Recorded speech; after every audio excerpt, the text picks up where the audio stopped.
Bigo nga po mga idol ang Dallas Mavericks na makapunta sa Las Vegas para sa semifinals ng NBA Cup matapos silang matalo kahapon sa quarterfinals laban sa OKC Thunder. At isa sa mga rason ay ang kanilang superstar na si Luka Doncic na sobra nga pong bagsak ang laro matapos siyang makapagtala lamang ng 16 points sa kanyang 5 out of 15 shooting, kasama na ang mga walang kwentang turnovers na siyang nagpatambak sa kanila. Dahil dito, puro pambabatikos ang tanggap niya mula sa mga analyst, fans at dating NBA player kagaya ni Quinn Cook na matapang nga pong sinabi na bagamat si Luka ang isa sa paborito niyang player sa NBA, sobra nga po siyang dismayado dahil maaga nga nitong sinukuan ang kanilang team. Hindi nga daw talaga deserve ni Luka na ikumpara kay Tatum dahil hindi pa niya ito nakita na sinukuan ng Boston Celtics. Sa madaling salita, malinaw na mas magandang team player nga po si Tatum kumpara kay Luka Doncic. Samantala,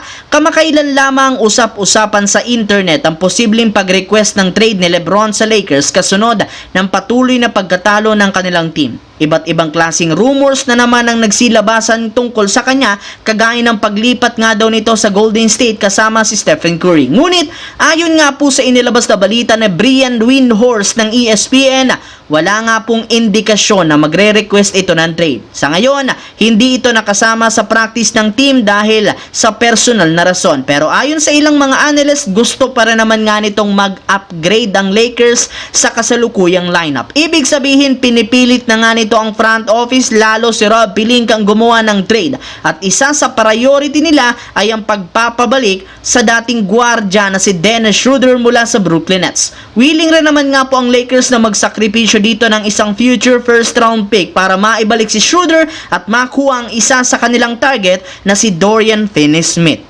Sa kabilang banda, napatunayan nga po ng Golden State Warriors na sobra pa rin silang nahihirapan manalo laban sa mga legit na contender. Kaya kitang-kita kailangan talaga nilang gumawa ng trade as soon as possible. At ayon sa isang insider, kung sakali man nga pong makapagdesisyon ng front office na magsagawa ng trade ay si Jimmy Butler ang pinaka-prioridad na kunin nila sa susunod na linggo.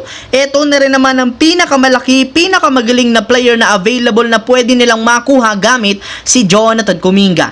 Yes mga idol, si Kuminga nga ang kumpirmadong posibleng isakripisyo at ialok sa Miami Heat para matuloy ang trade nito. Kita rin naman sa nakalipas na laban ng Warriors na hindi nila masyadong nasusulit ang potensyal ni Kuminga dahil mas nakafocus nga ang game plan kay Stephen Curry, at yan ang isa sa mga rason bakit napaka-inconsistent nito. Kaya mas nararapat na lamang nga pong gamitin ito bilang asset para mas maging competitive sila para makuha ang kampeonato kung sakali man.